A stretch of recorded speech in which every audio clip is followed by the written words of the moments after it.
I've just got back from modifying my banjo. I've pimped it up. I've pimped my ride. Remember that old TV show, Pimp My Ride? Well, I've pimped my banjo. More on that in just a moment, because today we're going to be learning how to play not one, but two banjo songs, Clawhammer style, on the banjo using just one finger. And if you've been following this series from episode 1 up to this point, now we've learned all the basics of Clawhammer banjo, and we are ready to play our very first song. But not just one song, we're going to learn 2 songs for the price of 1 in this video. So welcome to Banjo and a Beer with me, Ben Dorning. I'm a banjo teacher from the north of England and creator of banjoadventures.com. And today, like I said, we're going to be learning 2 simple songs, because obviously they're our first songs that we're going to learn to play, using just one finger, no chords, and we're in the standard open G tuning.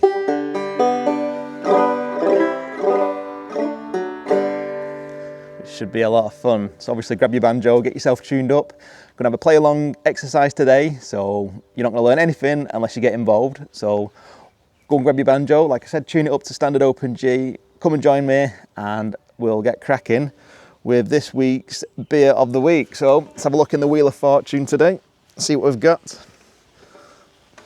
My personal favourite, Landlords. I think I had my first pint of Landlord when I was about 20 years old, and it's like, oh, so good. So this is just the classic pale ale. It's only 4%, not too strong. The drinker's favourite, and the classic pale ale with a complex citrus and hoppy aroma. Landlord was launched in 1952 and has won more awards than Michael Jackson. Doesn't say that, but it's quite a popular one.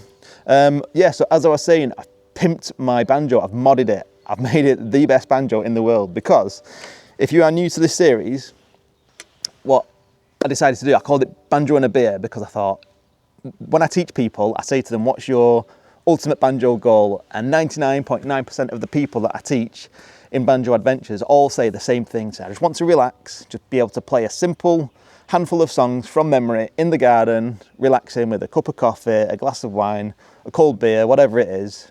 And I thought, you know what, that is such a nice vision to have, just be able to just relax, play a few simple songs. So we're on episode, I think it's number 7 now, correct me if I'm wrong, number 7.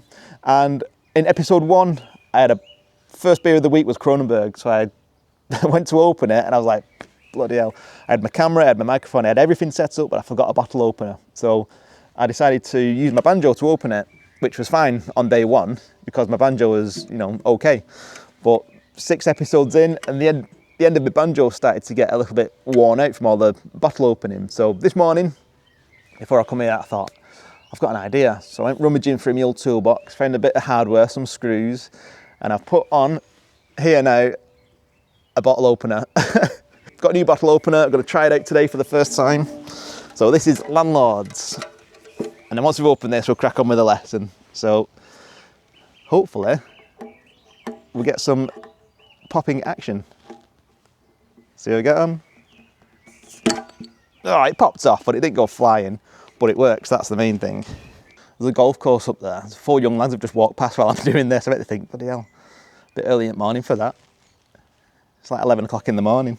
So this is Landlords. Like I said, it's one of my favourites. And as always, to all my banjo brothers and sisters, friends and family out there in the world, learning how to play the banjo together, whether it's clawhammer or whether it's scrug style, whatever it is. However you're learning, the world needs more banjo players right now. And to you, I raise my glass, I say cheers to good health. Have a nice day. It's very nice, that. Landlord. Maybe one day I might get a sponsorship from one of these beer companies. So yeah, we're tuned up to standard open G. Now this lesson is going to make you super popular if you've got young children or grandchildren, because we're going to learn a classic nursery rhyme. And nursery rhymes are probably some of the best and most beginner friendly songs to learn on the banjo. So if this is your first song, it's great, because the melody of Twinkle Twinkle Little Star, which is what we're going to learn today, is also the melody of Baa Baa Black Sheep and the A, B, C, D, E, F, G song. So I'll just give you a little demonstration, sounds something like this. A, B, C, D, E, F, G, H, I, J, K, L, M, N, O, P, Q, R, S, T, U, V, W, X, Y, and Z. Now I know my ABC. Next time, won't you sing with me?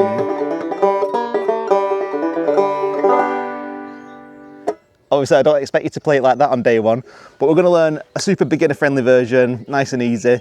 And as well as that, it's going to be a slightly gentle introduction to Banjo tablature. And all Banjo tablature is, it's just like a written format for music and melodies. So where do we begin? Where shall we begin? So we've got our banjos, we're tuned up.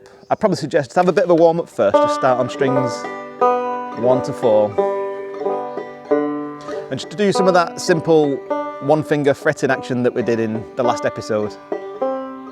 Just hit those nice sounding melody notes. Just using one finger, that's all you need.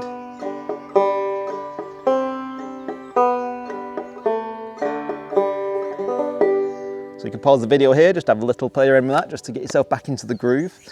And yeah, so what we'll do, we'll put the tabs on the screen. Now this isn't standard banjo tablature notation. This is something that I've just created myself this morning, just to make learning the banjo nice and easy. But it's the same principle. Now on the screen there, you're going to see lines, and each one of those lines represents a string. So the first line there is the 5th string, and then you've got the 4th string, 3rd, 2nd, and obviously the 1st string.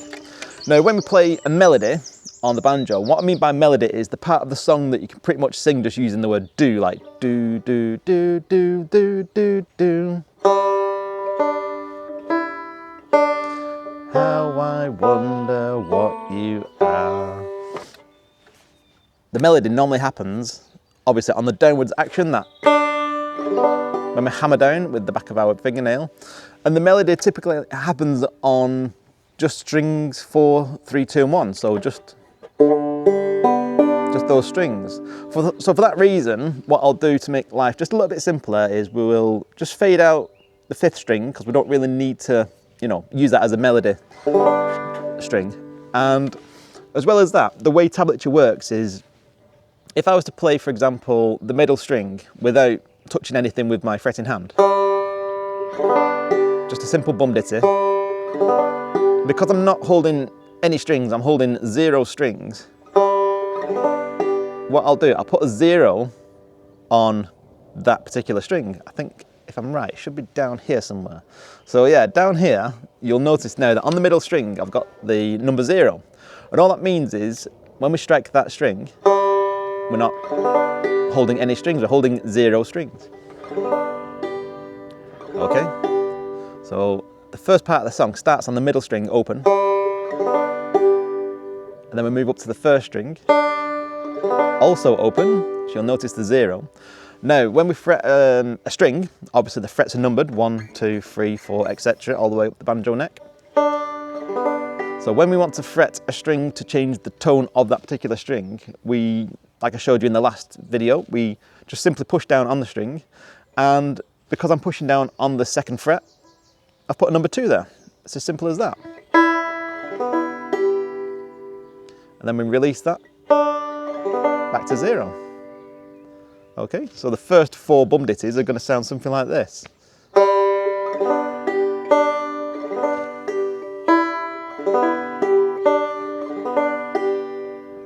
Not that difficult, is it? Next, we're going to fret the 2nd string 1st fret. So you'll notice now there's a number 1 on the 2nd string. Open. Middle string 2nd fret.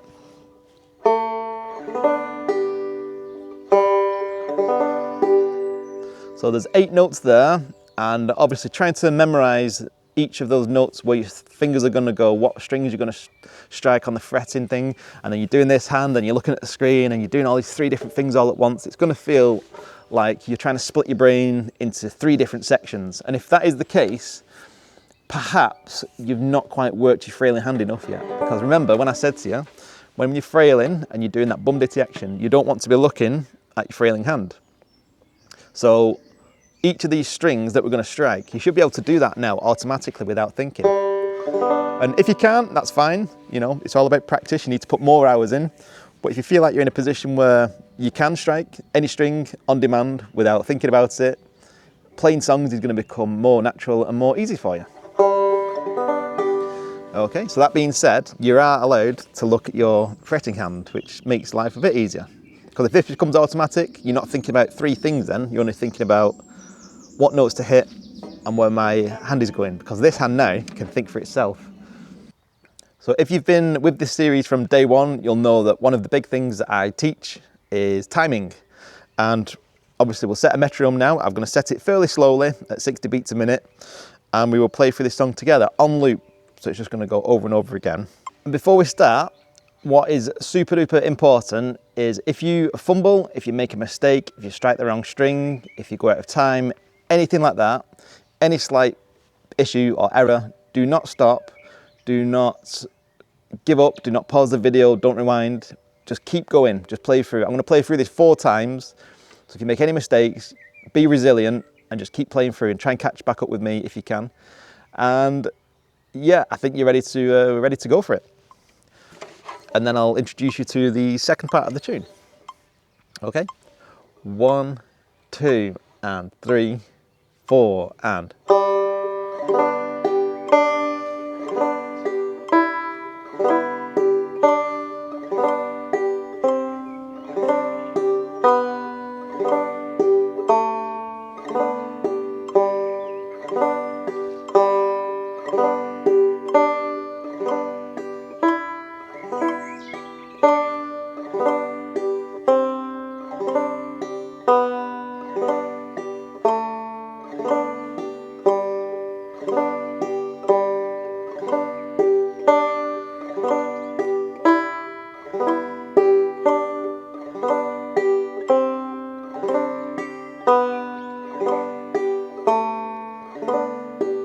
One more time.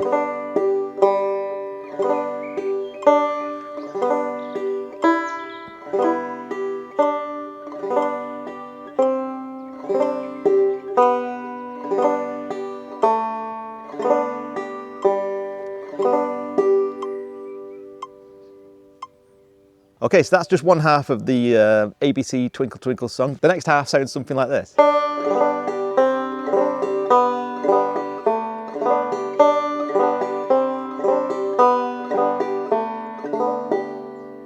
If you've enjoyed this series so far and you are finding that my teaching style is really working with you and you'd like to learn clawhammer banjo at a much deeper level, there are 2 ways that you can learn with me.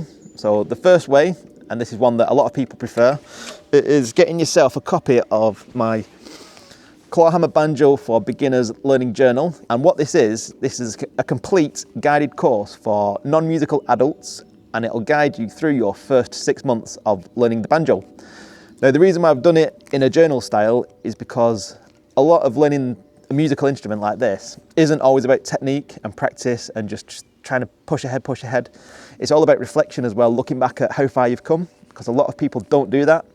They always assume that they're not getting any better, and eventually they get burnt out, worn out, and then they just give up. And it's like, you don't realise how far you've come. Like, if you've watched these series from episode 1 up to now, the knowledge and the experience and the skills that you've gained up to this point are fantastic, and those are to be celebrated, and you can do that in this. So like I said, it's a course. Equivalent courses online are going to cost hundreds, and I worked out the value of this is roughly about the equivalent of 2.5 hours of one-to-one face-to-face tuition. So as well as that, you've got direct access to me in my private community. If you've got an up-to-date iPhone or an iPad, you can scan those QR codes. It takes you to exclusive video lessons on Banjo Adventures, where you can learn how to play the banjo from scratch. And the other way to learn is becoming a Banjo Adventures member. So if you go to my website, banjoadventures.com, I've got a membership website where I've got a full complete guided course with modules. Everything's broken up into manageable sections. I've got play-along exercises, got full song tutorials, everything you need to learn to play clawhammer banjo and more. So I put those notes on the screen there. So now we know how to read and understand what the notes are. We're going to start off. So first string open, second string first fret, second string open, middle string second fret, and that just loops over again exactly the same.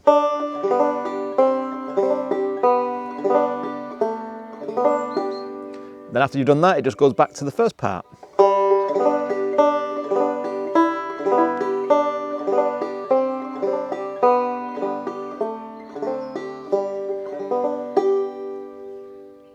Okay, so what I'll do, rather than just focusing on the second part, what we'll do, we'll just go for it. We'll just go for the full song in one go, and we'll just play through it 4 or 5 times, so you don't have to keep pausing the video and rewinding.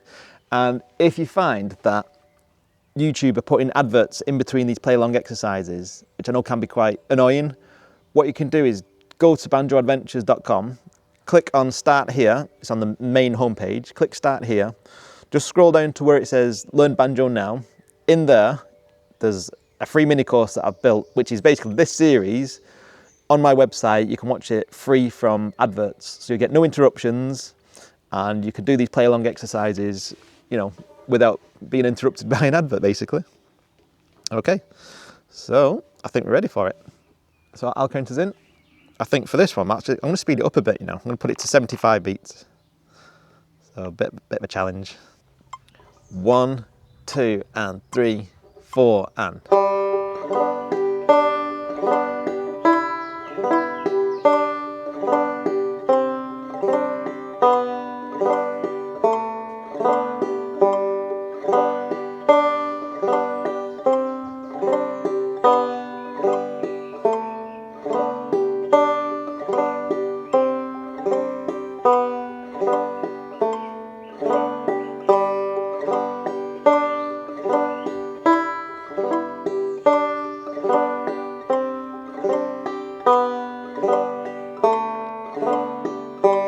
Again.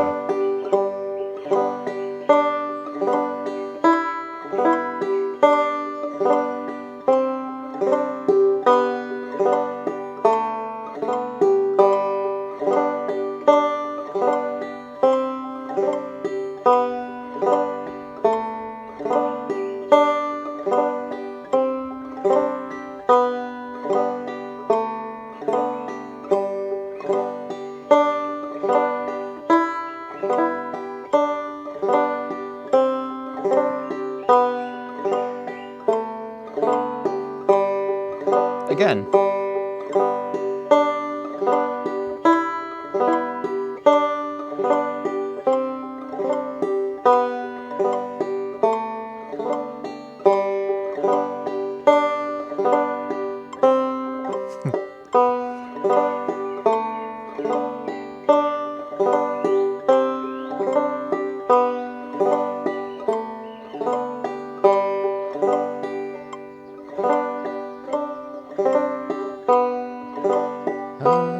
I've lost it.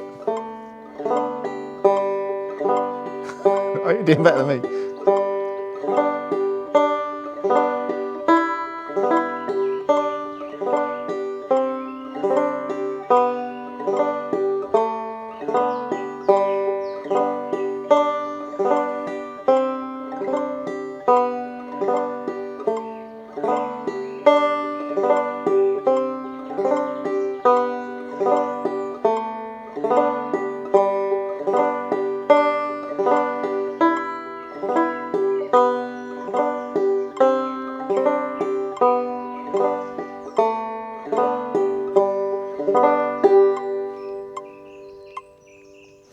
So that's that. Obviously a few mistakes in there from my side, which hopefully I managed to bring it back round and land back on the normal time.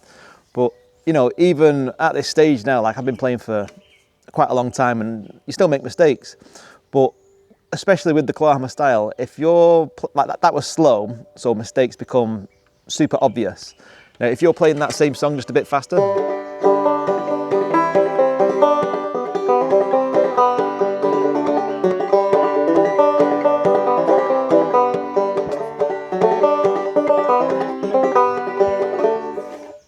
you know, when you're playing at speed, mistakes just disappear and they just get lost in the mirage.